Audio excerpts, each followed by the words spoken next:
Première lettre aux Corinthiens. Chapitre 1.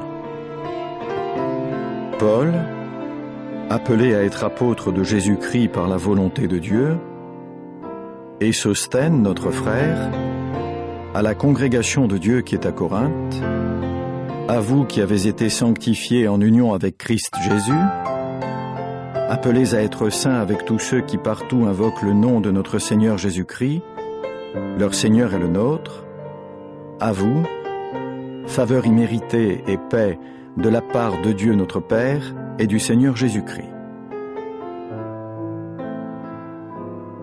Je remercie toujours Dieu pour vous à cause de la faveur imméritée de Dieu qui vous a été donnée en Christ Jésus, de ce qu'en tout vous avez été enrichis en lui, par une pleine capacité de parler et par une pleine connaissance, tout comme le témoignage concernant le Christ s'est affermi chez vous, si bien que vous ne manquez d'aucun don, pendant que vous attendez avec impatience la révélation de notre Seigneur Jésus-Christ. Il vous affermira aussi jusqu'à la fin pour que vous ne donniez prise à aucune accusation au jour de notre Seigneur Jésus-Christ. Dieu est fidèle, par qui vous avez été appelés à avoir part avec son Fils Jésus-Christ notre Seigneur. Or je vous exhorte, frères, par le nom de notre Seigneur Jésus-Christ, à avoir tous même langage, et qu'il n'y ait pas de division parmi vous, mais que vous soyez bien unis dans la même pensée et dans la même opinion. Car il m'a été signalé à votre sujet, mes frères, par ceux de la maison de Chloé, qu'il existe des dissensions parmi vous. Voici ce que je veux dire. Chacun de vous dit, moi j'appartiens à Paul, mais moi à Apollos, mais moi à Céphas, mais moi à Christ. Le Christ se trouve divisé. Paul n'a pas été attaché pour vous sur un poteau, n'est-ce pas? Ou avez-vous été baptisé au nom de Paul? Je suis reconnaissant de n'avoir baptisé aucun de vous, excepté Crispus et Gaius, pour que personne ne puisse dire que vous avez été baptisés en mon nom. Si, j'ai baptisé encore la maisonnée de Stéphanas. Pour le reste, je ne sais pas si j'ai baptisé quelqu'un d'autre. Car Christ m'a envoyé non pour baptiser, mais pour annoncer la bonne nouvelle, non pas avec la sagesse du langage, pour que le poteau de supplice du Christ ne soit pas rendu inutile.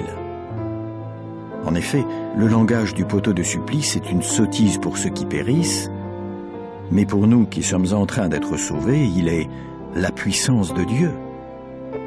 Car il est écrit, « Je ferai périr la sagesse des sages, et l'intelligence des intellectuels, je la pousserai de côté. » Où est le sage? Où est le scribe? Où est le discuteur de ce système de choses? Dieu n'a-t-il pas rendu sotte la sagesse du monde? Puisqu'en effet, dans la sagesse de Dieu, le monde, par le moyen de sa sagesse, n'est pas parvenu à connaître Dieu, il a paru bon à Dieu, par la sottise de ce qu'on prêche, de sauver ceux qui croient. Car les Juifs demandent des signes et les Grecs cherchent la sagesse, mais nous prêchons Christ attaché sur un poteau. Pour les Juifs, occasion de trébucher, mais pour les nations sottises. Cependant, pour ceux qui sont appelés, tant Juifs que Grecs, Christ, la puissance de Dieu et la sagesse de Dieu. Parce qu'une chose sotte de Dieu est plus sage que les hommes, et qu'une chose faible de Dieu est plus forte que les hommes. Car vous voyez votre appel, frères, qu'il n'y a pas beaucoup de sages selon la chair qui ont été appelés. Pas beaucoup de puissants. Pas beaucoup de gens de haute naissance. Mais Dieu a choisi les choses sottes du monde pour faire honte aux sages. Et Dieu a choisi les choses faibles du monde pour faire honte aux fortes. Et Dieu a choisi les choses sans distinction du monde, mais celles qu'on méprise, celles qui ne sont pas, pour réduire à rien celles qui sont, afin que nulle chair ne se glorifie en présence de Dieu. Mais c'est grâce à lui que vous êtes en union avec Christ Jésus, qui est devenu pour nous sagesse venant de Dieu et aussi justice, sanctification et libération par rançon, afin qu'il en soit, comme c'est écrit, celui qui se glorifie, qu'il se glorifie en Jéhovah. Chapitre 2. Moi donc, quand je suis venu chez vous, frères, je ne suis pas venu avec outrance de langage ou de sagesse vous annoncer le saint secret de Dieu, car j'ai décidé de ne rien savoir parmi vous, sinon Jésus-Christ et lui attaché sur un poteau, et je suis venu chez vous dans la faiblesse et dans la crainte, et en tremblant beaucoup. Et mon langage et ce que j'ai prêché n'ont pas consisté dans des paroles persuasives de sagesse, mais dans une démonstration d'esprit et de puissance, pour que votre foi soit non pas dans la sagesse des hommes, mais dans la puissance de Dieu. Or nous parlons de sagesse parmi ceux qui sont mûrs, mais non de la sagesse de ce système de choses, ni de celle des chefs de ce système de choses qui doivent être réduits à rien.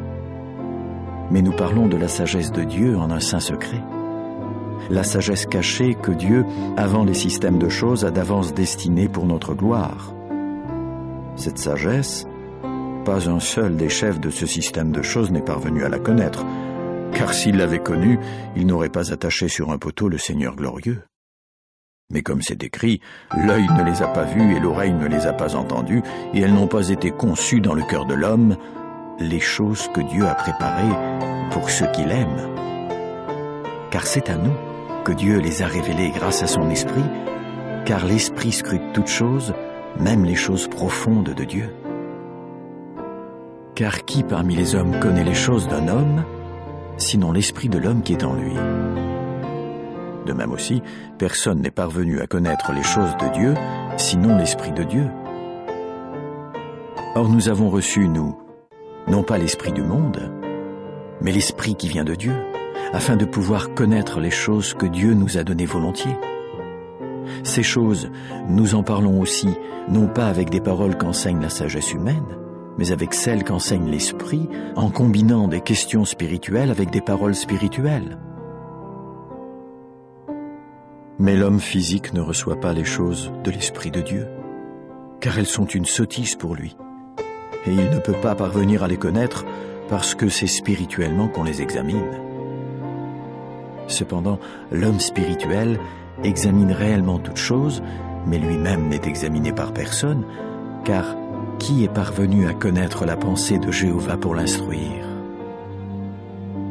Mais nous avons la pensée de Christ. Chapitre 3. Moi donc, frères, je n'ai pas pu vous parler comme à des hommes spirituels, mais comme à des hommes charnels, comme à des tout-petits en Christ. Je vous ai donné du lait à boire, non quelque chose à manger, car vous n'étiez pas encore assez fort. Et même à présent, vous n'êtes pas assez fort, car vous êtes encore charnels. En effet, du moment qu'il y a parmi vous jalousie et querelle, n'êtes-vous pas charnels? Et ne marchez-vous pas comme les hommes? Car quand l'un dit « Moi j'appartiens à Paul », mais un autre « Moi à Apollos », n'êtes-vous pas tout simplement des hommes? Qu'est-ce donc Apollos? Oui, qu'est-ce que Paul? Des ministres, grâce auxquels vous êtes devenus croyants comme le Seigneur a accordé à chacun. J'ai planté, Apollos a arrosé, mais Dieu faisait croître. Si bien que ni celui qui plante n'est quelque chose, ni celui qui arrose, mais Dieu qui fait croître. Or celui qui plante et celui qui arrose sont un, mais chacun recevra sa propre récompense selon son propre labeur. Car nous sommes les compagnons de travail de Dieu. Vous êtes le champ en culture de Dieu, la construction de Dieu. Selon la faveur imméritée de Dieu qui m'a été donnée, comme un sage conducteur de travaux, j'ai posé un fondement, mais quelqu'un d'autre bâtit dessus. Mais que chacun prenne toujours garde à la manière dont il bâtit dessus, car aucun homme ne peut poser d'autre fondement que celui qui est posé et qui est Jésus-Christ. Or si quelqu'un bâtit sur ce fondement de l'or, de l'argent, des pierres précieuses, du bois, du foin, du chaume, l'œuvre de chacun deviendra manifeste, car le jour la montrera, parce qu'il sera révélé par le moyen du feu, et ce feu même éprouvera de quelle sorte est l'œuvre de chacun. Si l'œuvre de quelqu'un qui l'a bâti dessus demeure, il recevra une récompense. Si l'œuvre de quelqu'un est brûlée, il subira une perte, mais lui, il sera sauvé. Cependant, s'il en est ainsi, ce sera comme à travers le feu. Ne savez-vous pas que vous êtes le temple de Dieu et que l'Esprit de Dieu habite en vous? Si quelqu'un détruit le temple de Dieu, Dieu le détruira, car le temple de Dieu est saint. Et ce temple, c'est ce que vous êtes. Que personne ne se séduise lui-même. Si quelqu'un parmi vous pense être sage dans ce système de choses, qu'il devienne sot pour devenir sage. Car la sagesse de ce monde est sottise auprès de Dieu. En effet, il est écrit, il attrape les sages dans leur propre ruse, et encore, Jéhovah sait que les raisonnements des sages sont futiles. Que personne donc ne se glorifie dans les hommes, car toutes choses vous appartiennent. Que ce soit Paul, ou Apollos, ou Céphas, ou le monde, que ce soit la vie ou la mort, que ce soit les choses présentes ou les choses à venir, toutes choses vous appartiennent. Vous, de votre côté, vous appartenez à Christ. Christ, de son côté, appartient à Dieu. Chapitre 4. Que l'homme nous estime donc comme des subordonnés de Christ et des intendants de saints secrets de Dieu. Du reste, dans ce cas, ce qu'on cherche chez les intendants, c'est qu'un homme soit trouvé fidèle. Or, pour moi, c'est chose de très peu d'importance que je sois examiné par vous ou par un tribunal humain. Je ne m'examine pas non plus moi-même, car je n'ai conscience de rien qui témoigne contre moi. Pourtant, par là, je ne me révèle pas juste, mais celui qui m'examine, c'est Jéhovah. Aussi, ne jugez rien avant le temps, jusqu'à ce que vienne le Seigneur qui mettra en lumière les choses secrètes des ténèbres et manifestera les conseils des cœurs, et alors pour chacun la louange viendra de Dieu.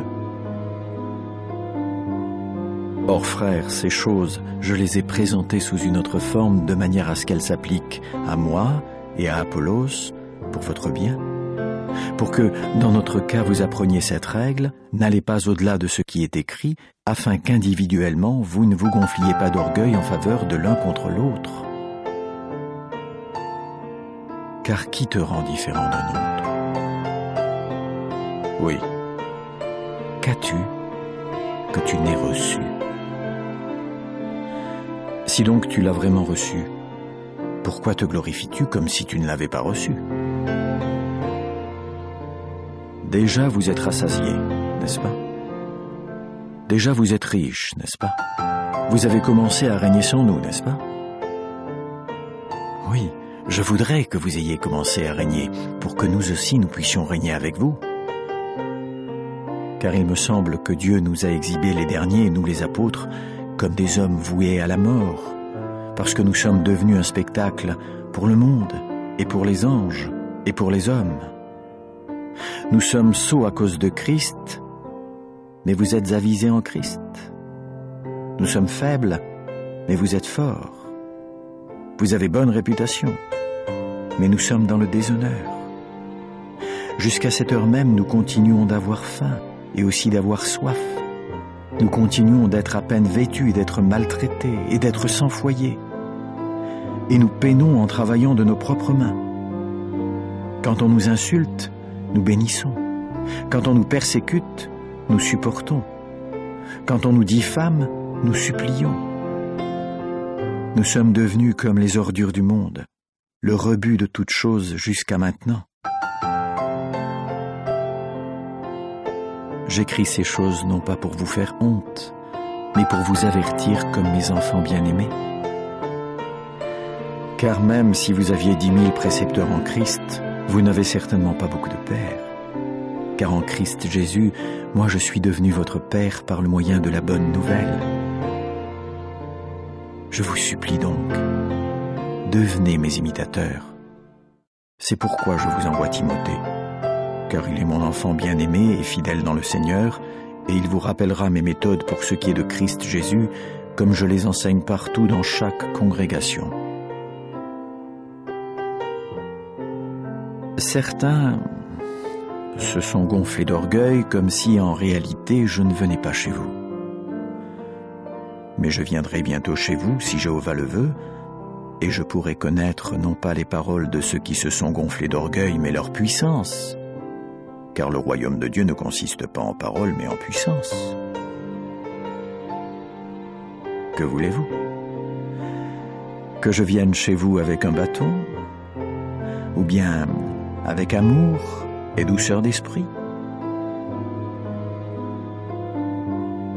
Chapitre 5. Oui, on entend parler de fornication chez vous, et d'une fornication telle qu'il n'y en a pas même chez les nations. Ainsi, un certain homme a la femme de son père, et vous gonflez-vous d'orgueil. Et n'avez-vous pas été plutôt dans le deuil, afin que l'homme qui a commis cette action soit enlevé du milieu de vous?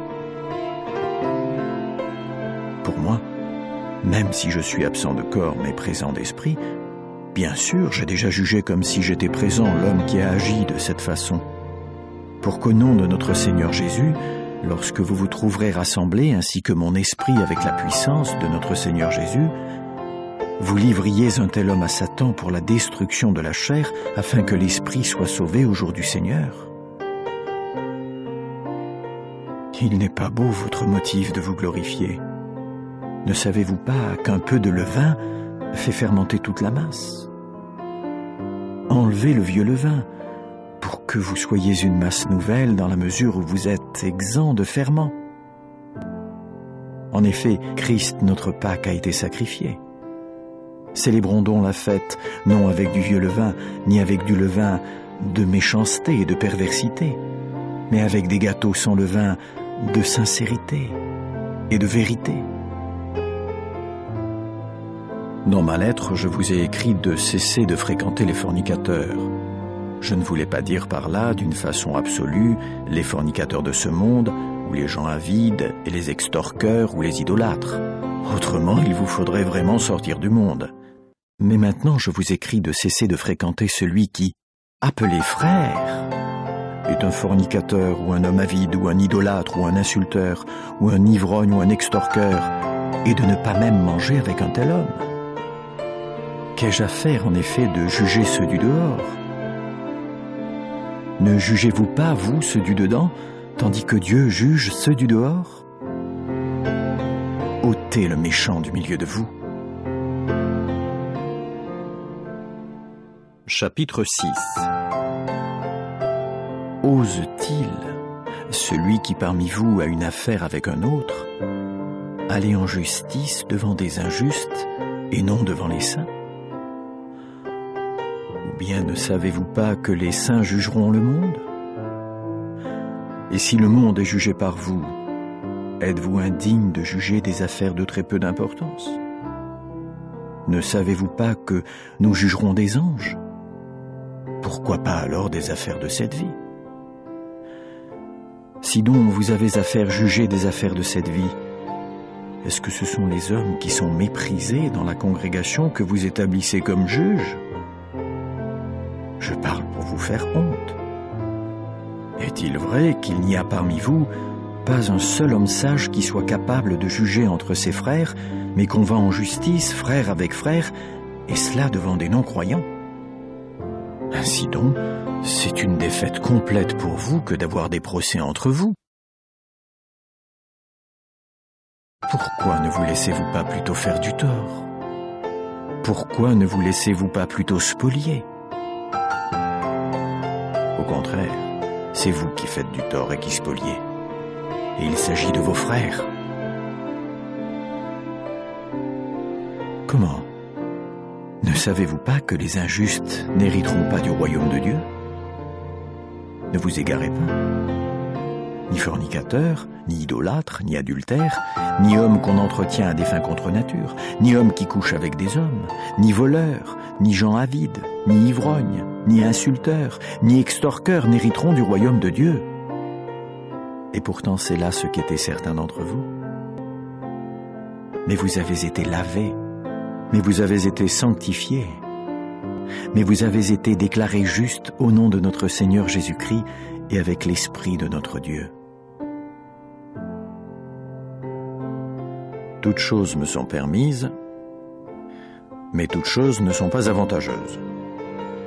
Toutes choses me sont permises, mais je ne vais pas me laisser asservir par quoi que ce soit. Les aliments pour le ventre, et le ventre pour les aliments, mais Dieu réduira à rien celui-là comme ceci. Or le corps n'est pas pour la fornication, mais pour le Seigneur, et le Seigneur est pour le corps. Mais Dieu a relevé le Seigneur, et il nous relèvera nous aussi par sa puissance. Ne savez-vous pas que vos corps sont des membres de Christ? Vais-je donc enlever les membres du Christ pour en faire des membres de prostituées? Que cela n'arrive jamais. Comment? Ne savez-vous pas que celui qui est uni à une prostituée est un seul corps, car les deux, dit-il, seront une seule chair? Mais celui qui est uni au Seigneur est un seul esprit. Fuyez la fornication. Tout autre péché que peut commettre un homme est extérieur à son corps, mais celui qui pratique la fornication pêche contre son propre corps. Comment? Ne savez-vous pas que le corps que vous êtes est le temple de l'Esprit Saint qui est en vous et que vous avez de Dieu? De plus, vous ne vous appartenez pas car vous avez été achetés à un prix. Oui, glorifiez Dieu dans le corps que vous êtes. Chapitre 7. Or, en ce qui concerne les choses à propos desquelles vous avez écrit, il est bien pour l'homme de ne pas toucher de femme. Cependant, en raison de la fornication si répandue, que chaque homme ait sa propre femme et que chaque femme ait son mari à elle, que le mari rende à sa femme son dû, mais que la femme aussi fasse de même envers son mari, la femme n'a pas pouvoir sur son propre corps, mais c'est son mari, de même aussi le mari n'a pas pouvoir sur son propre corps, mais c'est sa femme. Ne vous privez pas l'un l'autre de ce dû, si ce n'est d'un commun accord pour un temps fixé, afin de consacrer du temps à la prière, et de vous réunir de nouveau de peur que Satan ne vous tente continuellement à cause de votre manque de maîtrise. Cependant, je dis cela par concession et non comme un ordre. Mais je voudrais que tous les hommes soient comme moi. Toutefois, chacun a son propre don de la part de Dieu, l'un d'une manière, l'autre d'une autre. Or je dis aux non-mariés et aux veuves, il est bien pour eux qu'ils demeurent comme moi. Mais s'ils ne se dominent pas, qu'ils se marient, car il vaut mieux se marier que de brûler de passion. Aux personnes mariées, je donne des instructions, non pas moi cependant, mais le Seigneur, qu'une femme ne se sépare pas de son mari, mais si vraiment elle se sépare, qu'elle reste sans se marier, ou bien qu'elle se réconcilie avec son mari. Et un mari ne doit pas quitter sa femme.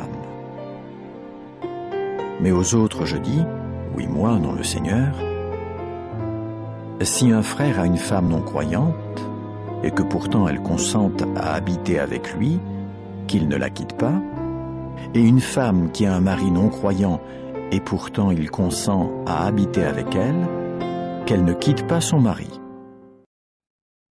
Car le mari non croyant est sanctifié en ce qui concerne sa femme, et la femme non croyante est sanctifiée en ce qui concerne le frère, autrement vos enfants seraient réellement impurs, mais maintenant ils sont saints.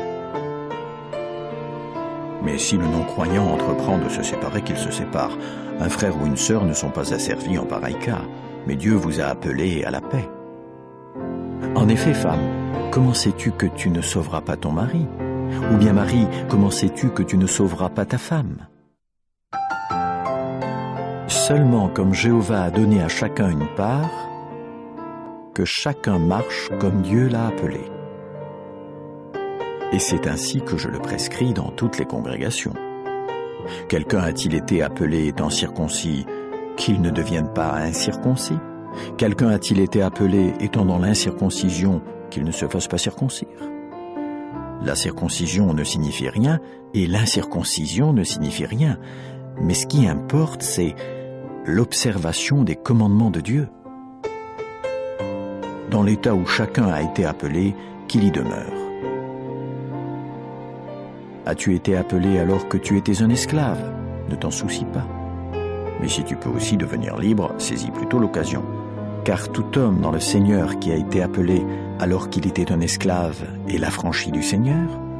De même, celui qui a été appelé alors qu'il était un homme libre est un esclave de Christ. Vous avez été achetés à un prix. Cessez de devenir esclave des hommes. Dans la condition où chacun a été appelé, frère, qu'il y demeure dans sa relation avec Dieu. Or, en ce qui concerne ceux qui sont vierges, je n'ai pas d'ordre du Seigneur, mais je donne mon avis en homme à qui il a été fait miséricorde par le Seigneur pour être fidèle. Je pense donc que ceci est bien en raison des difficultés ici chez nous, qu'il est bien pour un homme de demeurer comme il est. Es-tu lié à une femme, cesse de chercher à t'en détacher. Es-tu délié d'une femme, cesse de chercher une femme. Mais même si tu te mariais, tu ne commettrais pas de péché. Et si une personne qui est vierge se mariait, cette personne-là ne commettrait pas de péché. Cependant, ceux qui se marient auront des tribulations dans leur chair. Mais moi, je veux vous épargner. De plus, voici ce que je dis, frères. Le temps qui reste est réduit.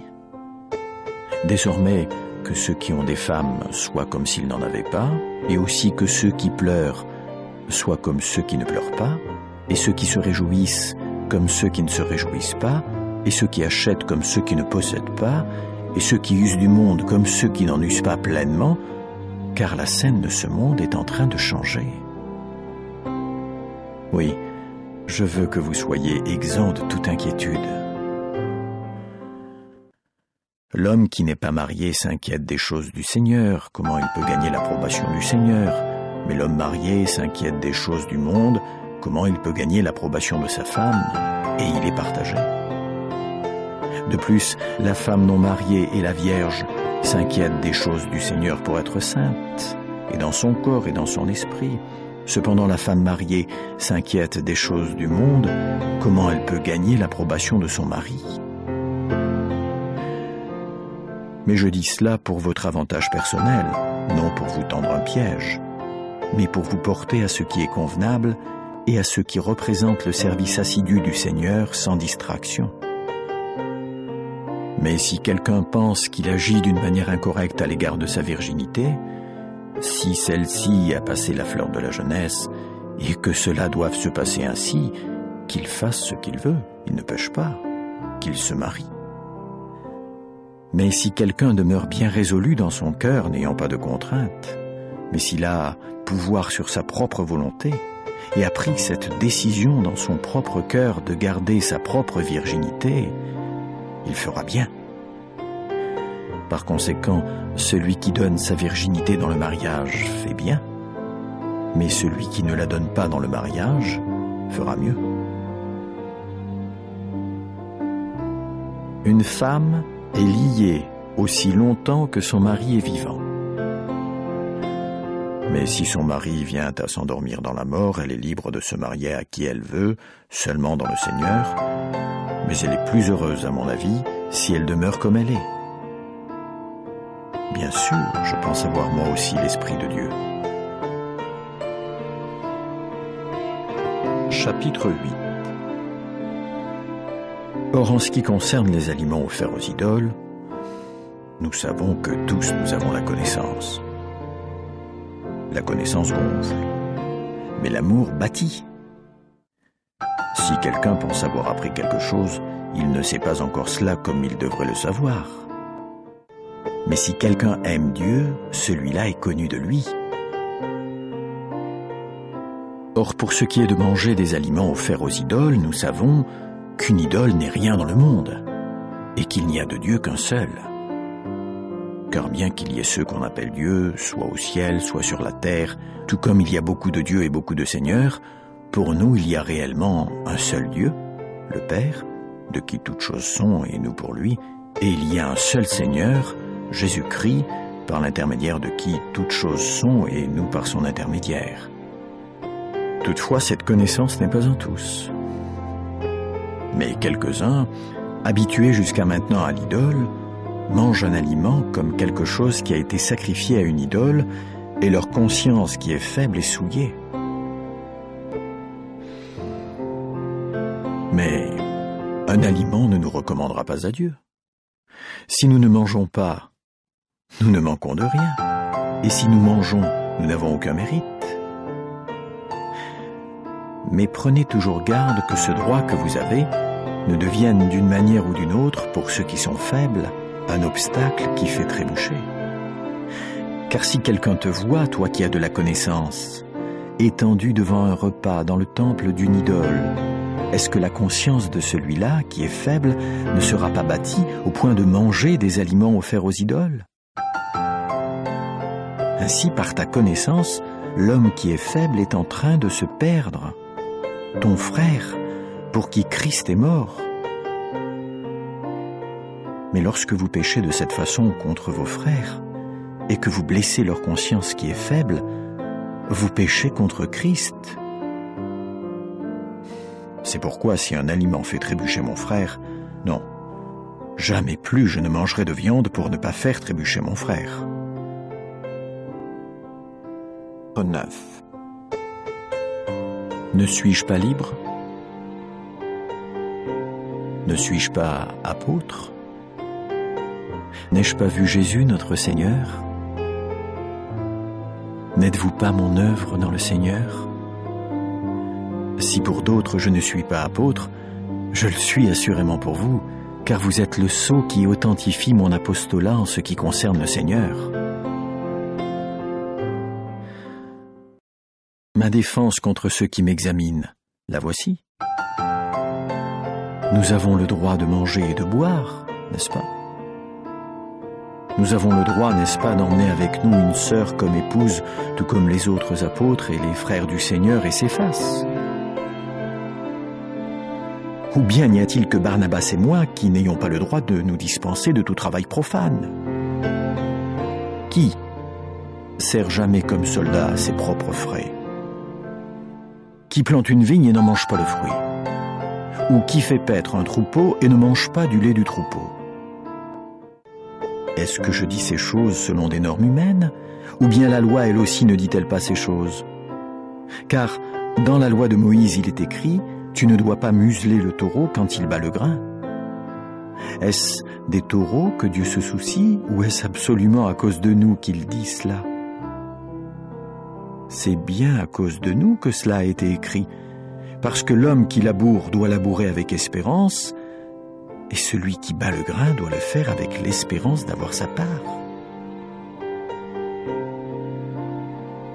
Si nous avons semé pour vous des biens spirituels, est-ce une grande affaire si nous moissonnons de vous des choses pour la chair? Si d'autres ont part à ce droit sur vous, ne l'avons-nous pas bien plus? Toutefois, nous n'avons pas usé de ce droit, mais nous supportons tout afin de ne pas faire obstacle à la bonne nouvelle concernant le Christ. Ne savez-vous pas que ceux qui accomplissent des fonctions sacrées mangent les choses du temple, et que ceux qui servent constamment à l'autel partagent avec l'autel? De même aussi, le Seigneur a prescrit à ceux qui proclament la bonne nouvelle de vivre par le moyen de la bonne nouvelle. Mais moi, je n'ai usé d'aucune de ces dispositions. Oui, je n'ai pas écrit ces choses pour que cela se passe ainsi dans mon cas, car mieux vaudrait pour moi mourir que de... Personne ne rendra vain le motif que j'ai de me glorifier. Si donc j'annonce la bonne nouvelle, ce n'est pas pour moi un motif de me glorifier, car la nécessité m'en est imposée. Oui, malheur à moi si je n'annonçais pas la bonne nouvelle. Si j'accomplis cela de bon gré, j'ai une récompense, Mais si je le fais contre mon gré, toujours est-il qu'une gestion m'a été confiée. Quelle est donc ma récompense? C'est qu'en annonçant la bonne nouvelle, je peux fournir la bonne nouvelle gratuitement afin de ne pas abuser de mon droit dans la bonne nouvelle. Car bien que je sois libre à l'égard de tous, je me suis fait l'esclave de tous, afin de gagner le plus de gens possible. Pour les Juifs donc, je suis devenu comme un Juif afin de gagner des Juifs. Pour ceux qui sont sous la loi, je suis devenu comme si j'étais sous la loi, bien que moi-même je ne sois pas sous la loi, afin de gagner ceux qui sont sous la loi. Pour ceux qui sont sans loi, je suis devenu comme si j'étais sans loi, bien que je ne sois pas sans loi à l'égard de Dieu, mais sous la loi à l'égard de Christ, afin de gagner ceux qui sont sans loi. Pour les faibles, je suis devenu faible, afin de gagner les faibles. Je suis devenu toute chose pour des gens de toutes sortes, afin d'en sauver de toute manière quelques-uns. Mais je fais toute chose à cause de la bonne nouvelle, afin d'en devenir participant avec d'autres. Ne savez-vous pas que les coureurs dans une course courent tous, mais qu'un seul reçoit le prix? Courez de manière à l'obtenir. En outre, tout homme qui participe à une compétition se maîtrise en toutes choses. Mais eux naturellement le font pour recevoir une couronne corruptible, mais nous, une incorruptible. Voici donc de quelle façon je cours. Je ne cours pas à l'aventure. Voici de quelle façon je dirige mes coups. Je les dirige de façon à ne pas battre l'air, mais mon corps, je le bourre de coups et l'emmène comme un esclave, de peur qu'après avoir prêché aux autres, je ne me trouve moi-même désapprouvé d'une manière ou d'une autre. Chapitre 10. Or je ne veux pas que vous ignoriez, frères, que nos ancêtres ont tous été sous le nuage, et que tous ont traversé la mer, et que tous ont été baptisés dans Moïse par le moyen du nuage et de la mer, et que tous ont mangé la même nourriture spirituelle, et que tous ont bu la même boisson spirituelle. Ils buvaient en effet au rocher spirituel qui les suivait, et ce rocher représentait le Christ. Toutefois, la plupart d'entre eux, Dieu ne les a pas agréés, car ils ont été abattus dans le désert. Or ces choses sont devenues nos exemples, pour que nous ne soyons pas des gens qui désirent des choses mauvaises comme ils les ont désirées. Ne devenez pas non plus idolâtres comme certains d'entre eux, ainsi que c'est écrit, le peuple s'assit pour manger et boire, et ils se levèrent pour s'amuser. Ne pratiquons pas non plus la fornication comme certains d'entre eux ont commis la fornication, et il en tomba 23 000 en un seul jour. Ne mettons pas non plus Jéhovah à l'épreuve, comme certains d'entre eux l'ont mis à l'épreuve, et ils périrent par les serpents. Ne murmurez pas non plus comme certains d'entre eux ont murmuré, et ils périrent par le destructeur. Or ces choses leur arrivaient comme exemple, et elles ont été écrites pour nous avertir, nous sur qui les fins des systèmes de choses sont arrivés. Par conséquent, que celui qui pense être debout prenne garde de ne pas tomber. Aucune tentation ne vous est survenue qui ne soit commune aux hommes. Mais Dieu est fidèle, et il ne permettra pas que vous soyez tentés au-delà de ce que vous pouvez supporter, mais avec la tentation, il préparera aussi l'issue afin que vous puissiez l'endurer. C'est pourquoi, mes bien-aimés, fuyez l'idolâtrie. Je vous parle comme à des hommes qui ont du discernement. Jugez vous-même de ce que je dis. La coupe de bénédiction que nous bénissons n'est-elle pas une participation au sang du Christ? Le pain que nous rompons n'est-il pas une participation au corps du Christ? Parce qu'il y a un seul pain, nous, bien que nombreux, nous sommes un seul corps, car nous avons tous part à ce seul pain. Regardez l'Israël selon la chair. Ceux qui mangent les sacrifices ne sont-ils pas associés à l'autel? Que faut-il donc que je dise? Que ce qui est sacrifié à une idole est quelque chose, ou qu'une idole est quelque chose? Non, mais je dis que les choses que les nations sacrifient, elles les sacrifient à des démons et non à Dieu. et je ne veux pas que vous deveniez les associés des démons. Vous ne pouvez boire la coupe de Jéhovah et la coupe des démons. Vous ne pouvez avoir part à la table de Jéhovah et à la table des démons. Ou bien, excitons-nous la jalousie de Jéhovah? Nous ne sommes pas plus forts que lui, n'est-ce pas? Toutes choses sont permises, mais toutes choses ne sont pas avantageuses. Toutes choses sont permises, mais toutes choses ne bâtissent pas. Que chacun continue à chercher non pas son propre avantage, mais celui de l'autre. Tout ce qui se vend au marché de la viande, continuez à le manger sans poser de questions à cause de votre conscience, car à Jéhovah appartient la terre et ce qui la remplit. Si quelqu'un des non-croyants vous invite, et que vous vouliez y aller, mangez tout ce qu'on placera devant vous, sans poser de questions à cause de votre conscience. Mais si quelqu'un vous dit « Voici quelque chose qui a été offert en sacrifice », n'en mangez pas, à cause de celui qui l'a signalé et à cause de la conscience. La conscience, dis-je, non la tienne, mais celle de l'autre. Car pourquoi ma liberté serait-elle jugée par la conscience d'un autre? Si je prends ma part en rendant grâce, pourquoi parlerait-on de moi en mal pour ce dont je rends grâce?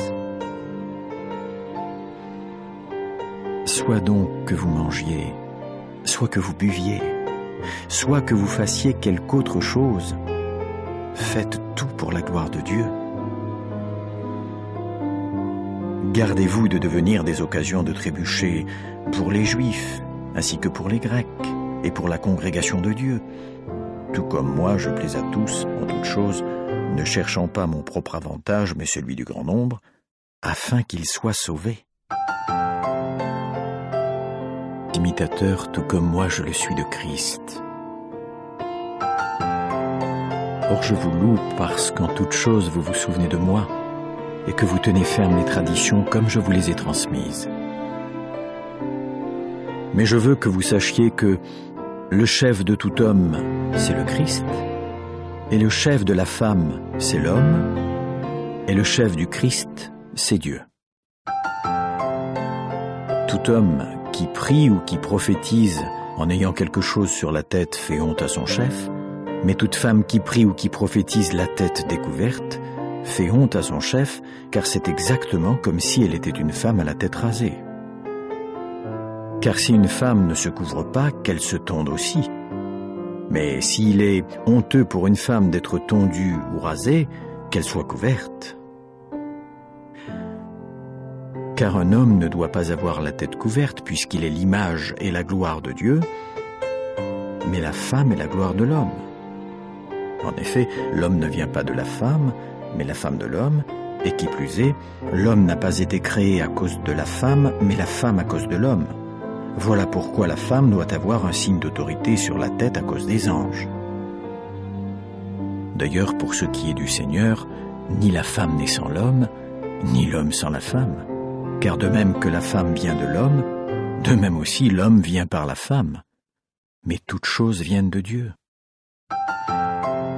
Jugez-en par vous-même. Est-il convenable qu'une femme prie Dieu la tête découverte? La nature elle-même ne vous enseigne-t-elle pas que si un homme porte les cheveux longs, c'est un déshonneur pour lui, mais si une femme porte les cheveux longs, c'est une gloire pour elle? Parce que la chevelure lui a été donnée en guise de coiffure. Cependant, si quelqu'un semble vouloir contester en faveur de quelque autre coutume, nous n'en avons pas d'autre, et les congrégations de Dieu non plus. Mais en donnant ces instructions, je ne vous loue pas, parce que c'est non pour le meilleur, mais pour le pire que vous vous assemblez. Car tout d'abord, lorsque vous vous réunissez dans une congrégation, j'entends dire qu'il existe des divisions parmi vous, et je le crois en partie. Il faut en effet qu'il y ait aussi des sectes parmi vous pour que les personnes approuvées puissent également devenir manifestes parmi vous. Quand donc vous vous réunissez dans un même lieu, il n'est pas possible de manger le repas du Seigneur. En effet, lorsque vous le mangez, chacun prend d'abord son propre repas, si bien que l'un a faim, tandis que l'autre est ivre. Vous avez bien des maisons pour manger et boire, n'est-ce pas? Ou méprisez-vous la congrégation de Dieu et faites-vous honte à ceux qui n'ont rien? Que faut-il que je vous dise? Faut-il que je vous loue?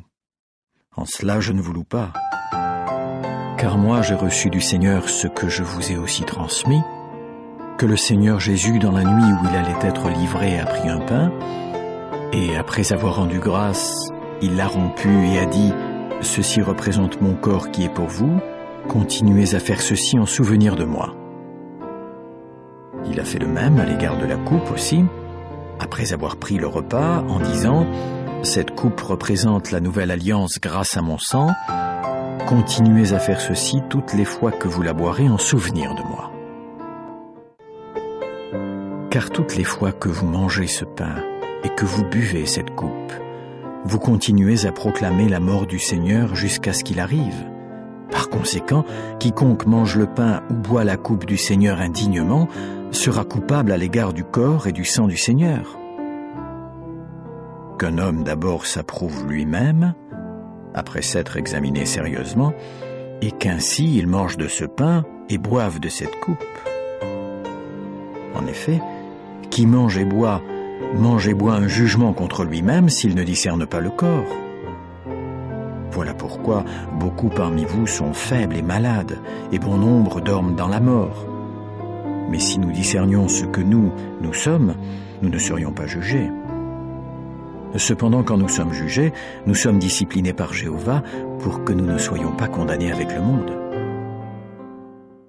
Par conséquent, mes frères, lorsque vous vous réunissez pour manger ce repas, attendez-vous les uns les autres. Si quelqu'un a faim, qu'il mange chez lui, afin de ne pas vous réunir pour le jugement. Mais les autres questions, je les réglerai quand j'arriverai. Chapitre 12. Or, en ce qui concerne les dons spirituels, frères, je ne veux pas que vous soyez dans l'ignorance. Vous savez que lorsque vous étiez des gens des nations, vous vous laissiez entraîner vers les idoles muettes selon que vous étiez menés.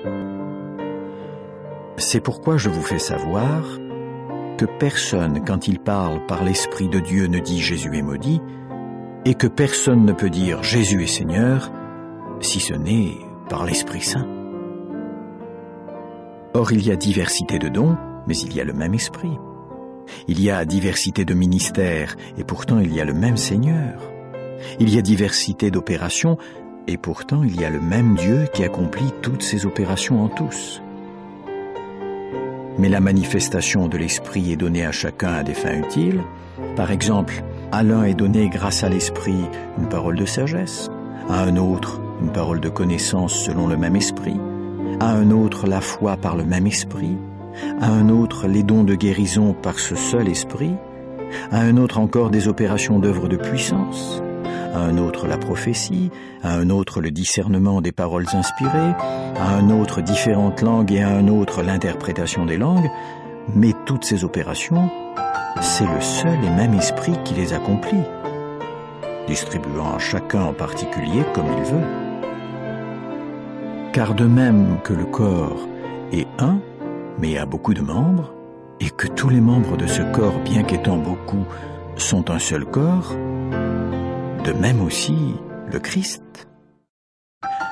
Car vraiment c'est par un seul esprit que nous avons tous été baptisés dans un seul corps, soit juifs, soit grecs, soit esclaves, soit libres, et on nous a tous fait boire un seul esprit.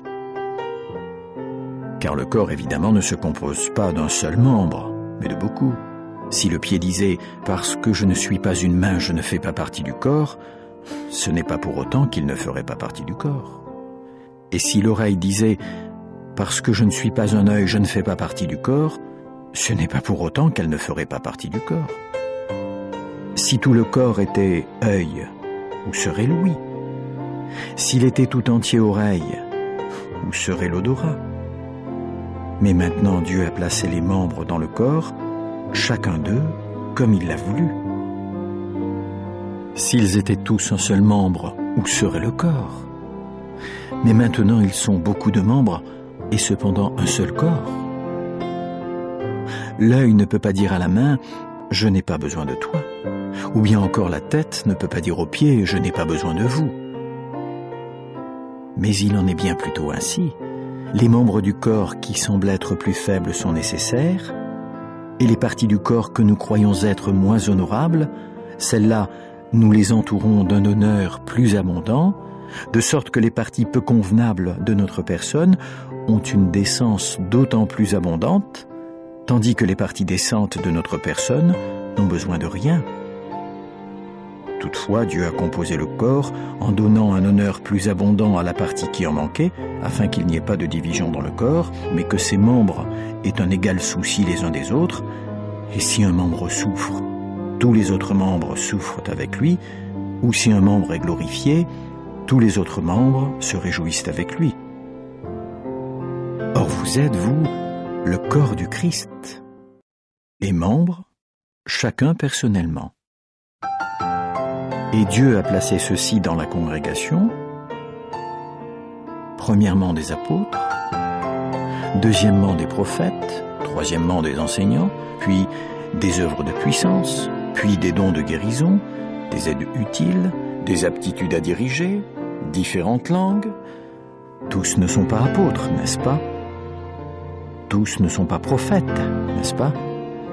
Tous ne sont pas enseignants, n'est-ce pas? Tous n'accomplissent pas des œuvres de puissance, n'est-ce pas?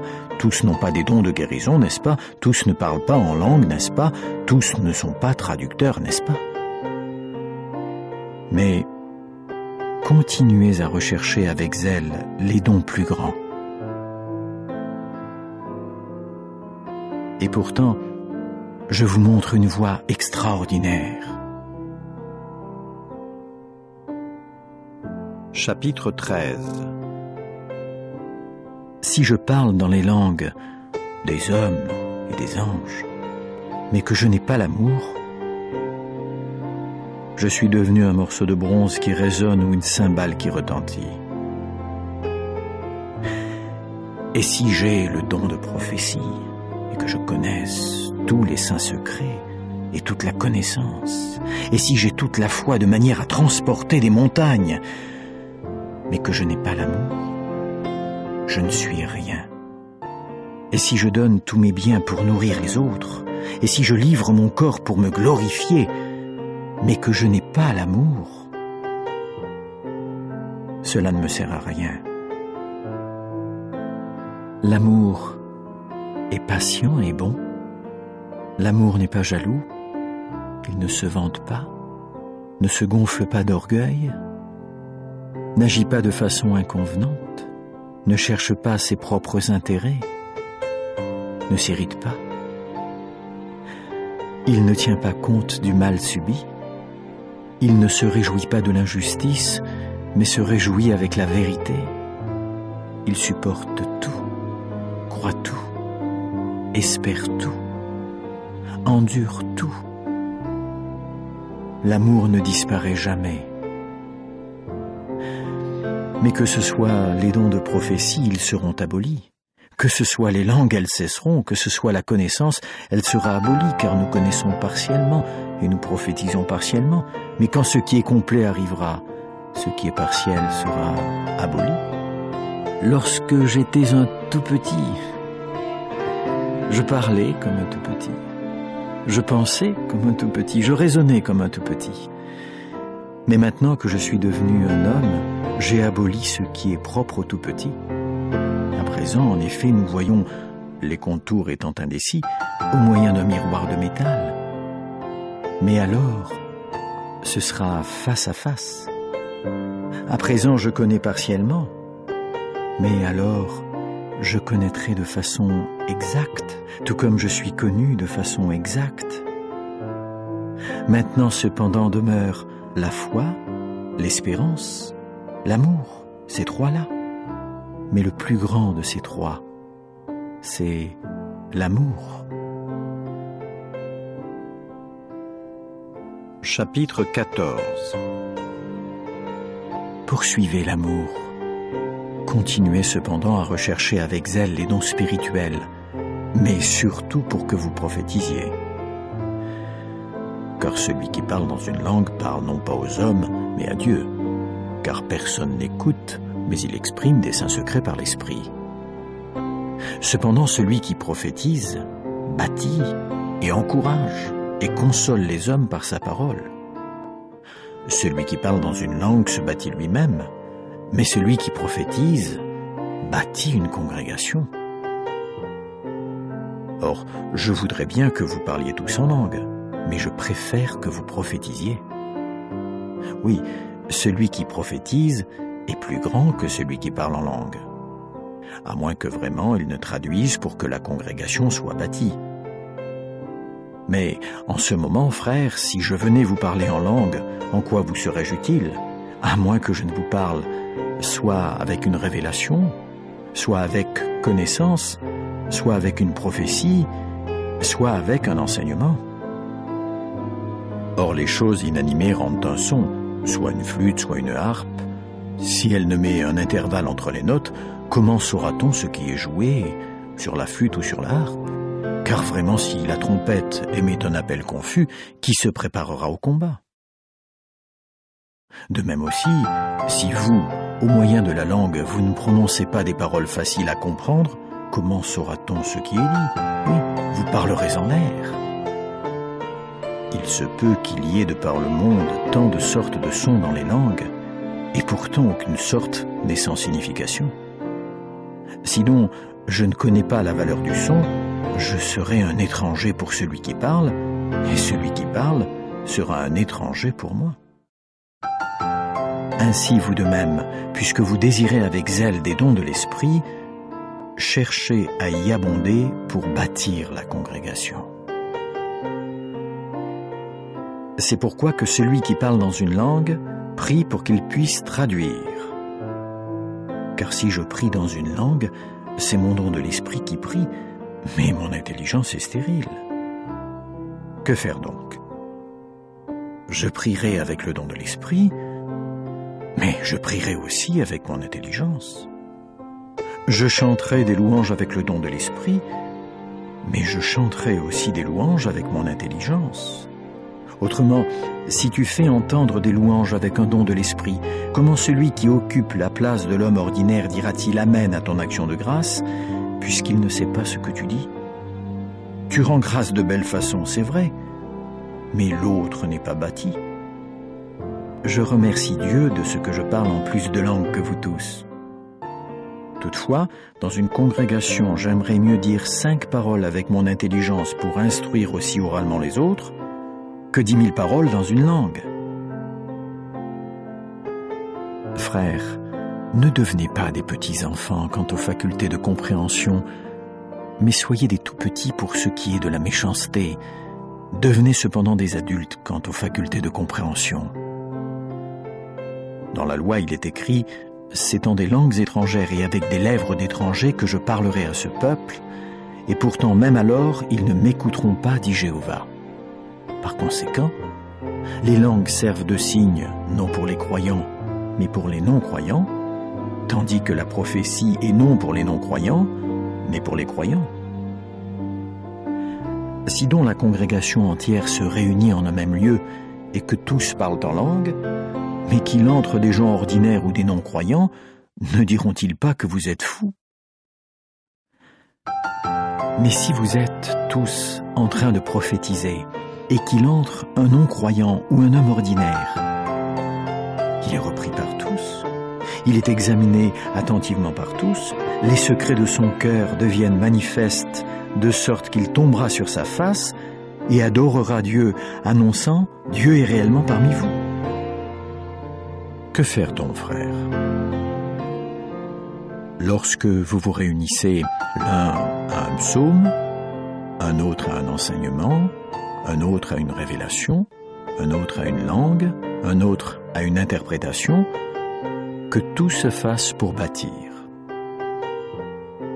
Et si quelqu'un parle dans une langue, que cela se limite à 2 ou 3 tout au plus, et à tour de rôle, et que quelqu'un traduise. Mais s'il n'y a pas de traducteur, qu'il se taise dans la congrégation et qu'il parle à lui-même et à Dieu. En outre, que 2 ou 3 prophètes parlent et que les autres discernent le sens. Mais s'il vient une révélation à un autre, alors qu'il est assis là, que le premier se taise.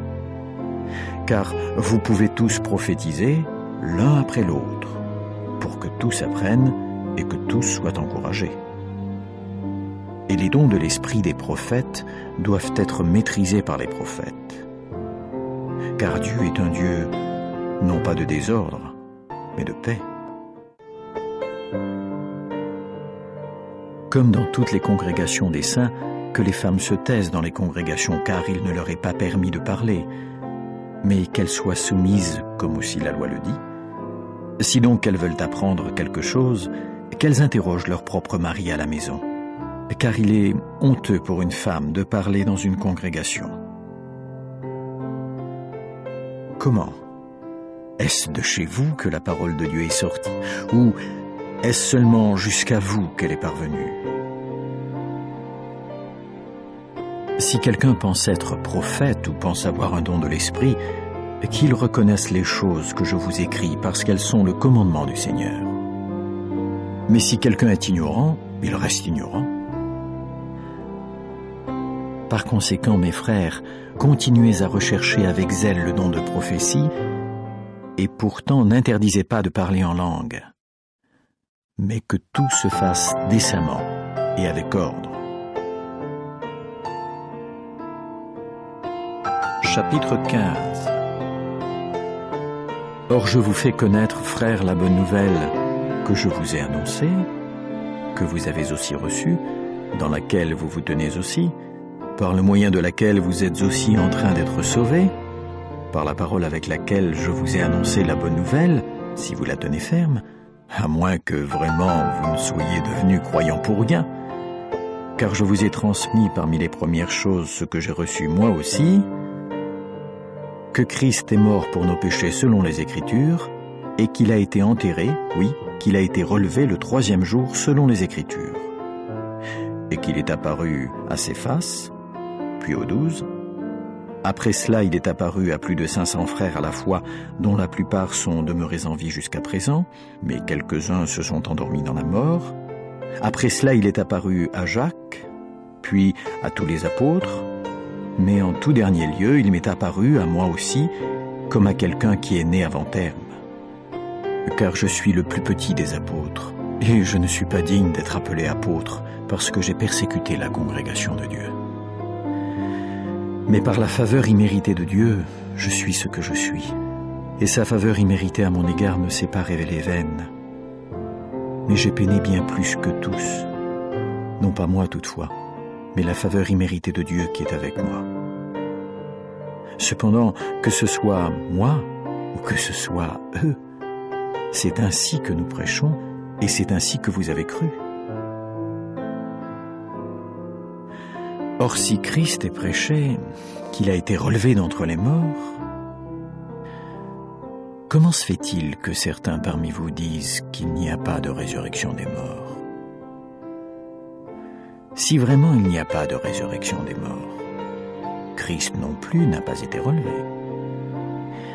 Mais si Christ n'a pas été relevé, notre prédication bien sûr est vaine, et notre foi est vaine. Et même, nous sommes trouvés de faux témoins de Dieu parce que nous avons attesté contre Dieu qu'il a relevé le Christ alors qu'il ne l'a pas relevé, si vraiment les morts ne doivent pas être relevés. Car si les morts ne doivent pas être relevés, Christ non plus n'a pas été relevé. De plus, si Christ n'a pas été relevé, votre foi est inutile. Vous êtes encore dans vos péchés. Oui, aussi ceux qui se sont endormis dans la mort en union avec Christ ont péri. Et si c'est dans cette vie seulement que nous avons espéré en Christ, nous sommes les plus à plaindre de tous les hommes. Cependant, maintenant Christ a été relevé d'entre les morts, les prémices de ceux qui se sont endormis dans la mort. Puisqu'en effet la mort vient par un homme, la résurrection des morts vient aussi par un homme. De même en effet qu'en Adam tous meurent, de même aussi dans le Christ tous seront rendus à la vie. Mais chacun a son propre rang, Christ les prémices, ensuite ceux qui appartiennent au Christ durant sa présence, puis la fin, quand il remettra le royaume à son Dieu et Père, quand il aura réduit à rien tout gouvernement et tout pouvoir et puissance, car il faut qu'il règne jusqu'à ce que Dieu ait mis tous les ennemis sous ses pieds, comme dernier ennemi, la mort sera réduite à rien. Car Dieu a soumis toutes choses sous ses pieds, mais lorsqu'il dit que toutes choses ont été soumises, il est évident que c'est à l'exception de celui qui lui a soumis toutes choses. Mais lorsque toutes choses lui auront été soumises, alors le Fils lui-même se soumettra aussi à celui qui lui a soumis toutes choses, afin que Dieu soit toutes choses pour tous. Autrement, que feront-ils ceux qui sont en train d'être baptisés pour être des morts? Si les morts ne doivent nullement être relevés, pourquoi aussi sont-ils en train d'être baptisés pour être des morts? Pourquoi aussi sommes-nous en danger à toute heure? Chaque jour, je suis exposé à la mort. Cela, je l'affirme par les motifs que j'ai de me glorifier de vous, frères en Christ Jésus notre Seigneur. Si, à la manière des hommes, j'ai combattu contre des bêtes sauvages à Éphèse, à quoi cela me sert-il? Si les morts ne doivent pas être relevés, mangeons et buvons, car demain il nous faudra mourir. Ne vous égarez pas. Les mauvaises compagnies ruinent les habitudes utiles. Réveillez-vous. Revenez à la raison d'une façon conforme à la justice, et ne pratiquez pas le péché, car quelques-uns sont sans connaissance de Dieu. Je parle ainsi pour vous faire honte. Toutefois, quelqu'un dira, « Comment les morts doivent-ils être relevés? Oui, avec quelle sorte de corps viennent-ils? » Homme déraisonnable. Ce que tu sèmes n'est pas rendu à la vie si d'abord il ne meurt. Et quant à ce que tu sèmes non pas le corps qui va naître, mais un grain nu, peut-être de blé ou de l'une quelconque des autres plantes. Mais Dieu lui donne un corps comme il l'a voulu, et à chacune des semences son propre corps. Toute chair n'est pas la même chair, mais autre est celle des humains, autre la chair du bétail, autre la chair des oiseaux, autre celle des poissons. Et il y a des corps célestes et des corps terrestres, mais autre est la gloire des corps célestes, autre celle des corps terrestres, autre est la gloire du soleil, autre la gloire de la lune, et autre la gloire des étoiles. Oui, une étoile diffère en gloire d'une étoile. De même aussi la résurrection des morts. Il est semé dans la corruption, il est relevé dans l'incorruptibilité. Il est semé dans le déshonneur, il est relevé dans la gloire. Il est semé dans la faiblesse, il est relevé dans la puissance. Il est semé corps physique, il est relevé corps spirituel. S'il y a un corps physique, il y a aussi un corps spirituel.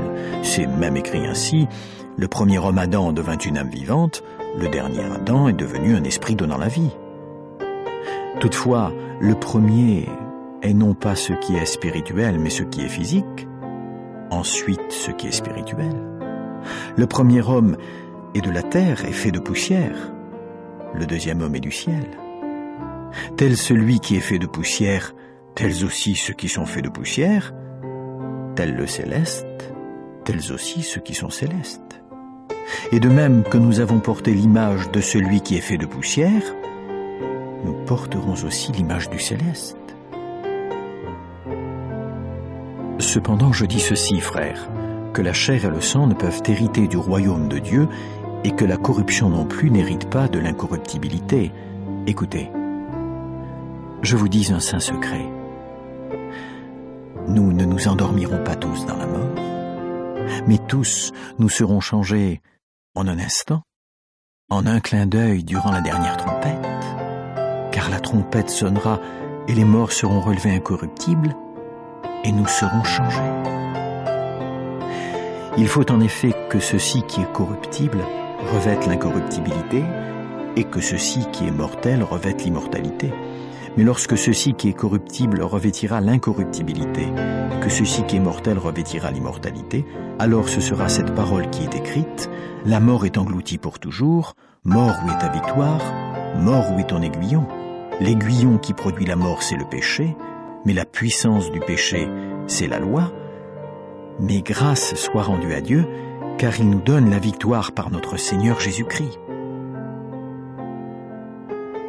Par conséquent, mes frères bien-aimés, devenez fermes, inébranlables, ayant toujours beaucoup à faire dans l'œuvre du Seigneur, sachant que votre labeur n'est pas vain pour ce qui est du Seigneur. Chapitre 16. Or, en ce qui concerne la collecte qui est pour les saints, faites, vous aussi, comme je l'ai ordonné aux congrégations de Galatie, que chaque premier jour de la semaine, chacun de vous, dans sa propre maison, mette quelque chose de côté selon qu'il prospérera, de sorte que lorsque j'arriverai, il n'y aura pas de collecte à ce moment-là. Mais quand je serai là, les hommes que vous approuverez par des lettres, quels qu'ils soient, ceux-là je les enverrai porter à Jérusalem votre don fait de bon cœur. Cependant, s'il convient que je m'y rende aussi, ils s'y rendront avec moi. Mais je viendrai chez vous quand j'aurai traversé la Macédoine, car je suis en train de traverser la Macédoine. Et il se peut que je séjourne, ou même que je passe l'hiver chez vous, pour que vous m'accompagniez un bout de chemin, quel que soit l'endroit où j'irai. En effet, je ne veux pas vous voir juste en passant, car j'espère rester quelque temps chez vous si Jéhovah le permet. Mais je reste à Éphèse jusqu'à la fête de la Pentecôte, car une grande porte qui donne accès à l'activité m'a été ouverte, mais il y a beaucoup d'adversaires. Cependant, si Timothée arrive, faites en sorte qu'il soit sans crainte parmi vous, car il accomplit l'œuvre de Jéhovah tout comme moi. Que personne donc ne le méprise. Accompagnez-le un bout de chemin en paix, pour qu'il puisse venir ici vers moi, car je l'attends avec les frères. Or, en ce qui concerne Apollos, notre frère, je l'ai beaucoup supplié de venir chez vous avec les frères, et pourtant ce n'était pas du tout sa volonté de venir maintenant. Mais il viendra quand il en aura l'occasion. Restez éveillés. Tenez ferme dans la foi. Conduisez-vous en homme. Devenez forts. Que toute chose chez vous se fasse avec amour. Or je vous exhorte, frères, vous savez que la maisonnée de Stéphanas, elle est prémise de l'Achaïe et qu'ils se sont mis au service des saints. Puissiez-vous vous aussi continuer à vous soumettre à des personnes de ce genre et à tout homme qui coopère et peine. Mais je me réjouis de la présence de Stéphanas et de Fortunatus et d'Achaïcus, parce qu'ils ont compensé le fait que vous n'êtes pas là. Ils ont en effet réconforté mon esprit et le vôtre. Reconnaissez donc de tels hommes. Les congrégations d'Asie vous envoient leurs salutations. Aquila et Prisca, avec la congrégation qui est dans leur maison, vous saluent chaleureusement dans le Seigneur. Tous les frères vous saluent. Saluez-vous les uns les autres par un saint baiser. Voici ma salutation, celle de Paul, de ma propre main. Si quelqu'un n'a pas d'affection pour le Seigneur, qu'il soit maudit. Ô notre Seigneur, viens. Que la faveur imméritée du Seigneur Jésus soit avec vous. Que mon amour soit avec vous tous dans l'union avec Christ Jésus.